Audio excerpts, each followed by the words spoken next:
శ్రీ గురుభ్యో నమః. తెలుగు వన్ ప్రేక్షకులకు స్వాగతం. వెంకటాద్రి సమం స్థానం బ్రహ్మాండే నాస్తి కించన, వెంకటేశ సమో దేవో న భూతో న భవిష్యతి అని వెంకటాద్రి వంటి పవిత్రమైనటువంటి ప్రదేశం కానీ, వెంకటేశ్వరుడితో సమానమైనటువంటి దైవం కానీ లేరు అని చెప్పబడింది. వెంకటేశ్వరుణ్ణి కలియుగ ప్రత్యక్ష దైవంగా భావిస్తూ ఉంటారు. ఎందుకంటే సాక్షాత్తు వైకుంఠంలో ఉన్నటువంటి శ్రీమన్నారాయణుడే ఈ వెంకటాద్రి మీద వెంకటేశ్వరుడు అనేటటువంటి పేరుతో విలసిల్లాడు అని పద్మపురాణం, ఆ తరువాత వరాహ పురాణం మొదలైనటువంటి గ్రంథాలన్నీ మనకి తెలియచెప్తూ ఉన్నాయి. దీనికి సంబంధించినటువంటి ఇతివృత్తం అందరికీ తెలిసిందే అయినా ఈయన ఇక్కడికి రావడానికి కలిగినటువంటి కారణాన్ని మాత్రం ఒక్కసారి మనం గుర్తు చేసుకోవాల్సి ఉంటుంది. దానికి కారణం ఏమిటి అంటే, ఆశ్వయుజ మాసం వస్తోంది అంటేనే ఒకవైపు అమ్మవారి యొక్క పూజలు ఉవ్వెత్తున జరుగుతూ ఉంటాయి, మరొక వైపు వెంకటాచలంలో వెంకటేశ్వర స్వామి యొక్క బ్రహ్మోత్సవాలు జరుగుతూ ఉంటాయి. ఈ బ్రహ్మోత్సవాలు ఈ సమయంలోనే ఎందుకు జరుగుతాయి అనేటటువంటి సందేహం చాలామందికి కలుగుతూ ఉంటుంది. అసలు బ్రహ్మోత్సవాలు అంటే ఏమిటి, ఎందుకు చేస్తున్నారు, అసలు ఎందుకు జరుగుతాయి, ఈ సమయంలోనే ఎందుకు జరగాలి అనేటటువంటి సందేహాలు రావడం సహజం. ఈ సందేహాలన్నీ తీరాలంటే ఈ వెంకటాచలానికి వెంకటేశ్వరుడు వచ్చి, వెంకటేశ్వర రూపంలో శ్రీ మహావిష్ణువు వచ్చి ఆవిర్భవించి ఇక్కడ ఉండడానికి కలిగినటువంటి కారణాన్ని మనం అర్థం చేసుకోవాల్సి ఉంటుంది, కొంచెం తెలుసుకోవాల్సి ఉంటుంది. భృగు మహర్షి త్రిమూర్తులలో ఎవరు గొప్పవారు అని తెలుసుకోవడానికి దేవతలందరూ కుతూహలపడుతూ ఉంటే, నే తెలుసుకుని వస్తాను అని బయలుదేరి బ్రహ్మ దగ్గరికి వెళ్ళాడు, శివుడి దగ్గరికి వెళ్ళాడు. వాళ్ళు దైవాలు కారు అని చెప్పి వాళ్ళని గురించి ఈయన నిర్ణయం చేసేసుకున్నాడు. వారికి శాపాలు ఇచ్చాడు, వైకుంఠానికి వచ్చాడు. వైకుంఠానికి రాగానే విష్ణువు లక్ష్మీదేవితో మాట్లాడుతూ ఉంటే నన్ను గమనించలేదా అని చెప్పి ఆ విష్ణువుని హృదయస్థానంలో ఆయన తన్నాడు. సరే, విష్ణుమూర్తి ఆయన పాదసేవ చేస్తున్నట్టుగా, అయ్యో నా గుండెలు తగిలి మీ పాదాలకి నొప్పి కలిగిందా అని చెప్పి ఆయన పాదాలు పట్టినట్టుగా పడుతూ ఆయన అరికాలులో ఉన్నటువంటి 3వ నేత్రాన్ని చిదిమివేయడం, ఆయనకు అహంకారం పోవడం, ఇలాంటి కథలన్నీ ఉన్నాయి. అప్పుడు లక్ష్మీదేవి భూలోకానికి వెళ్ళిపోయింది అలిగి. 2 కారణాలు. ఒకటేమిటంటే, తన కళ్ళ ఎదురుగా తన భర్తను అవమానం చేస్తూ ఉంటే ఏ స్త్రీ కూడా సహించలేదు. ఎందుకు? తన భర్త లోకంలో అందరికన్నా గొప్పవాడుగా ఉండాలని స్త్రీ సహజంగా ఉండేటటువంటి కోరిక, అది మొదటి కారణం.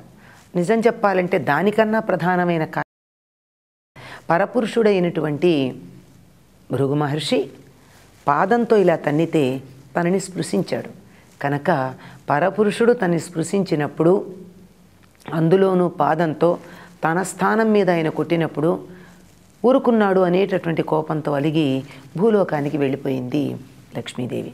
ఇలా వెళ్ళిపోవడం వెనక, ఈ ప్రణాళిక వేయడం వెనక ఒక బ్రహ్మాండమైనటువంటి కారణం ఉంది. భూలోకంలో కలియుగంలో ఉన్నటువంటి జీవులందరినీ కూడా ఉద్ధరించటానికి భగవంతుడు వేసినటువంటి ప్రణాళిక ఇది. ఈయన లక్ష్మీదేవిని వెతుక్కుంటూ భూలోకానికి బయలుదేరి వెళ్ళిపోయాడు. అదే మనం వింటూ ఉంటాం, శ్రీవైకుంఠ విరక్తాయ స్వామి పుష్కరిణీ తటే రమయా రమమాణాయ వెంకటేశాయ మంగళం అని.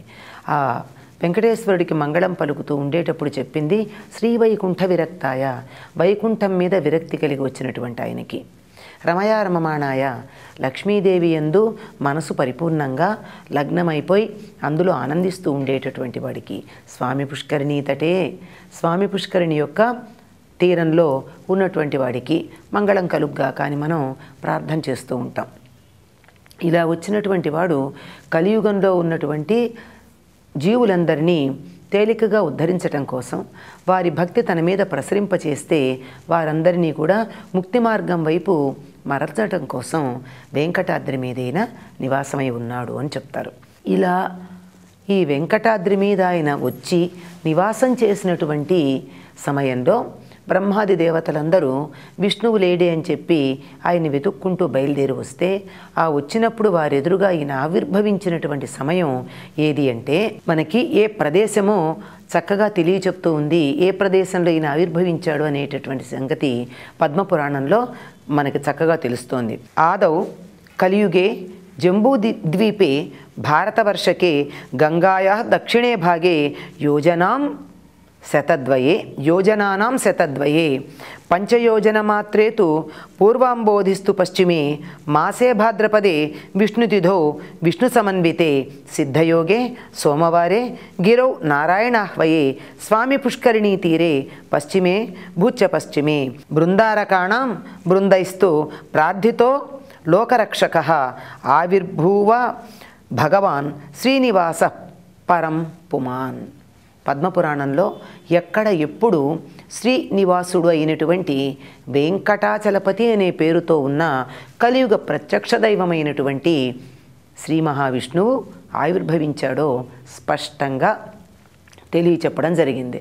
ఏదో పూర్వకాల ఆదం అంటే పూర్వకాలం అంటే ఇంతకు ముందు ఉన్నటువంటి విషయం గురించి చెబుతూ, కలియుగంలో జంబూద్వీపంలో భారతవర్షంలో గంగానదికి దక్షిణ భాగాన ఎంత దూరం అంటే 200 యోజనాల దూరంలో. యోజనం అంటే 8 మైళ్ళని, 12 మైళ్ళని, 2 మైళ్ళని రకరకాల కొలతలు ఉన్నాయి. ఒక్కొక్క యుగంలో ఒక్కొక్క కొలత గురించి చెప్పడం జరిగింది కనుక దరిదాపుల్లో ఏదైనా సరిపోతుంది. గంగకి దక్షిణ తీరంలో కొన్ని 100 మైళ్ళ దూరంలో, పశ్చిమ సముద్రానికి 5 యోజనాల దూరంలో, పూర్వ సముద్రానికి అంటే తూర్పు సముద్రమైనటువంటి బంగాళాఖాతానికి 5 యోజనాల దూరంలో, భాద్రపద మాసంలో విష్ణుతిథి అంటే ఏకాదశి నాడు, విష్ణుతిథితో కూడుకున్నటువంటి ఏకాదశి నాడు, సిద్ధయోగంలో సోమవారం నాడు నారాయణ పర్వతం మీద స్వామి పుష్కరిణీ తీరంలో దేవతలందరికీ తాను ఆవిర్భవించి దర్శనమిచ్చాడు అని చెప్పబడింది. వెంకటాచలం యొక్క స్థితి ఎక్కడ ఉందో, ఏ ప్రదేశంలో వెంకటాచలం ఉందో చెప్పబడింది. అదే అంతే కదండి, గంగానదికి దక్షిణ దిక్కున ఉంది, మరి తూర్పున ఉండేటటువంటి బంగాళాఖాతానికి 5 యోజనాల దూరంలో ఉంది.